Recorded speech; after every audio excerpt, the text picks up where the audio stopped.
Crossroads from 2002. This is a film directed by Tamara Davis, written by Shonda Rhimes, and starring Britney Spears, Zoe Saldana, Taryn Manning, Anson Mount, and Dan Aykroyd.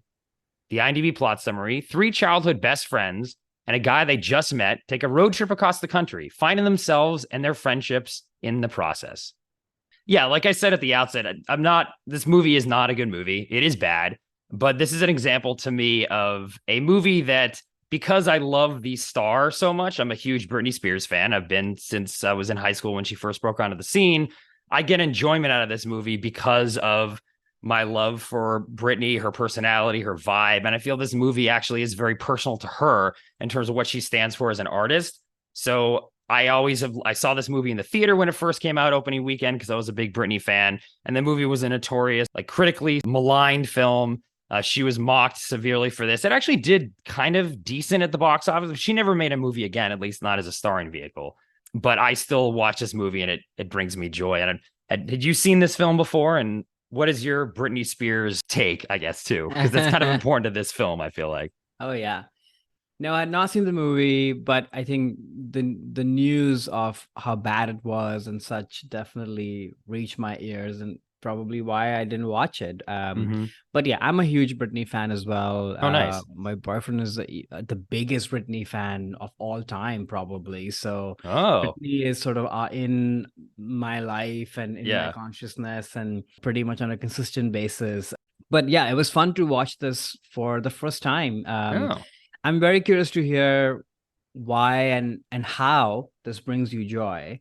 But I will actually defend this movie in the way really? Okay. I will defend my movies, which is that I think there's to me, a tone thing, because this movie is marketed, at least how I took it, as it'll be like a fun, teenage movie, kind of slapstick and propulsive and silly at times, and a good time essentially.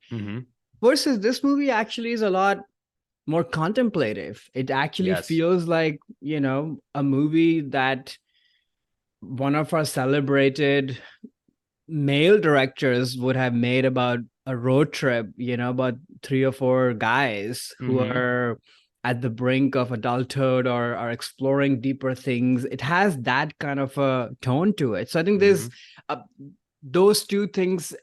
Yeah, this movie doesn't add up very well because the tone is different from what you expect it to be. But I actually quite liked it, I will say, there's an energy problem. I think maybe that's the direction she was given, that, you are in a contemplative sort of serious movie. So her energy is at like a 2 or a 1.5 versus everybody else is on like a 10, I think. So that also felt a little bit like, when people are saying, who, Brittany's like, who? There's like literal moments like that in the movie. But overall, I don't know. I thought this movie was actually quite good. Or maybe I just went in with such low expectations that I was like, oh, this is actually not so bad. Why is this movie so maligned?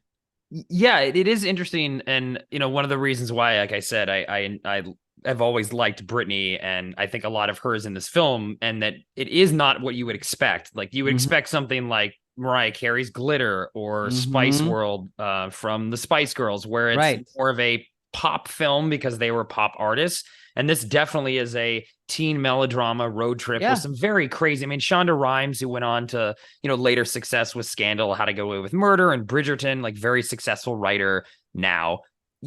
She's also very soapy though. Like Shonda Rhimes' signature is like very over the top, soap opera kind of plot lines. And this movie is very melodramatic, very soapy, especially towards the end. Oh, yeah. And like Britney's plot line is very predictable. You kind of know where it's going. It's kind of cheesy like that. But stuff else that happens around miscarriages and surprise pregnancies and rape and all these things that kind of come out of nowhere in the last 10 minutes are very kind of Shonda Rhimesy and cheeseball because it is so over the top and melodramatic. But to me, actually, that's what makes this film kind of interesting and feel like Britney. And actually, Britney, when they were making this movie, sat down with Shonda Rhimes and said, look, I want these sort of things in the movie. I want a girl who feels, expectations of her parents are, not Yeah, what there's she wants to some very do. A real broken themes of her childhood. life. Right. I Yeah. want teen pregnancy. And then Shonda went on and did her Shonda thing and wrote all those things in there. But because Brittany put her own personal kind of take in it, and I don't really know the history behind glitter and Spice World.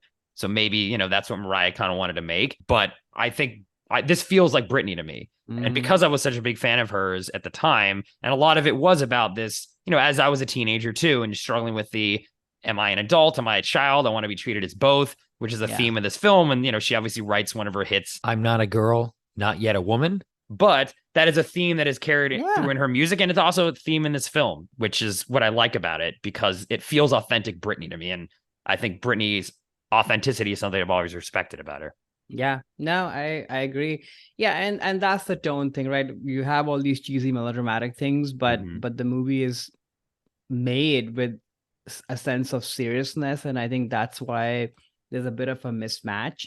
But I don't know, I still enjoyed it. Like, it's a very different kind of teen movie. Like like we were talking earlier, like most teen movies are kind of poppy and kind of silly. This is not that, actually. I also think the movie is maligned because, you know, it's a pop star, and you kind of, people in the culture enjoys sort of hating on a new thing that they do, especially in that era when this movie was made. I think maybe if this kind of a movie is made now, say if Taylor Swift made a movie now, it wouldn't, of this kind of, in this milieu, it would be respected probably, because I think we've evolved as a culture. But I can sort of imagine like people just hating on it. Oh, she can't act, she's doing this, and this is neither there nor there. What a disaster. But actually, Yeah, it's not. definitely. No, for sure. And it was actually interesting in rewatching this. I've watched it every couple years, but on this rewatch, especially just going back to that time in like 2000, 2001, 2002, Culture was where, vicious. there's a scene in the film where the girls are on a road trip and they get in this guy's car, and it's his car and he's kind of driving them there, and they want to turn on the radio and switch it over to NSYNC, or it was NSYNC, and sing an NSYNC song. And he has to be like, oh, I hate NSYNC and I hate all these Right. boy bands, because he's the guy. And yet that was the case back then. Like, if you were a guy, you couldn't like NSYNC or Backstreet Boys. You could only like Britney because she was, a hot teenage girl. And Right. but not, you had to hate her music, but you had to like, her, you had to Right. find her attractive. It was very like vicious, but Yeah. the back and forth then. I mean, you would get probably beat up on the schoolyard if you said you liked the Backstreet Boys and you were a guy.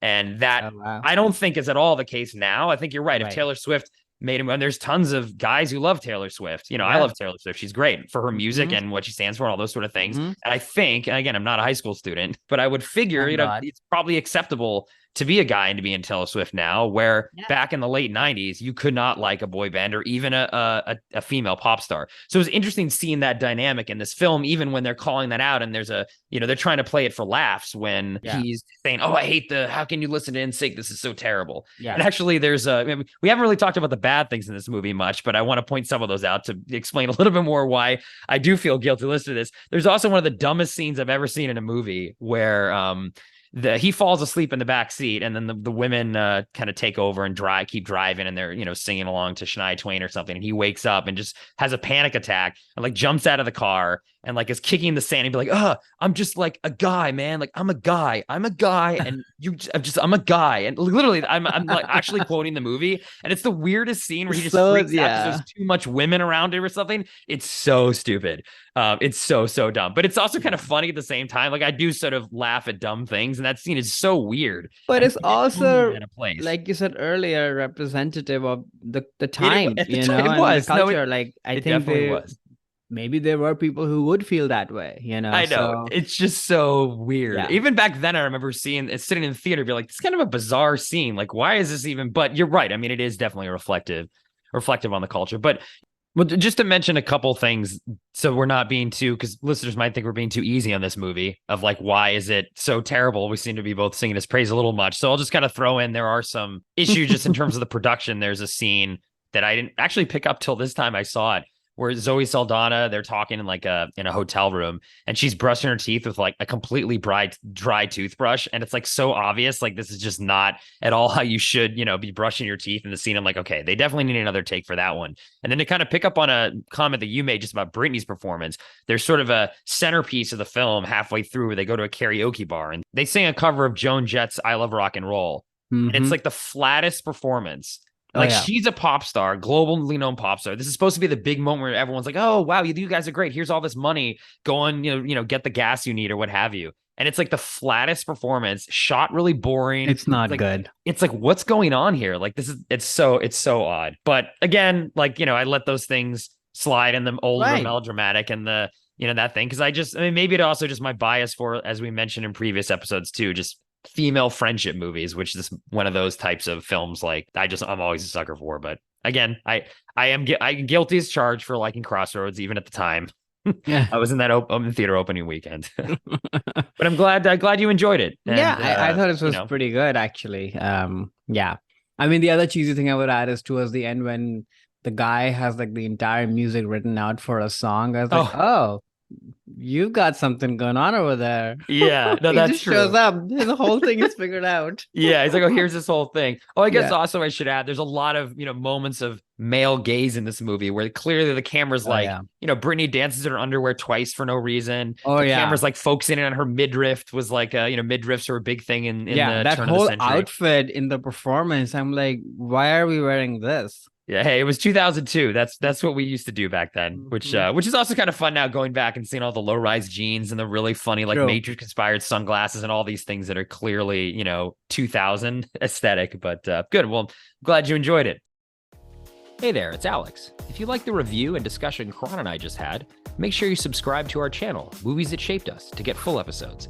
Every other Wednesday, Karan and I cover a topic around important people, places, events, and moments in our lives, and then explore it through 3 of our favorite movies. Subscribe right now, or follow our podcast on Spotify or Apple Podcasts via the link in the description below. Hope you join us for the journey.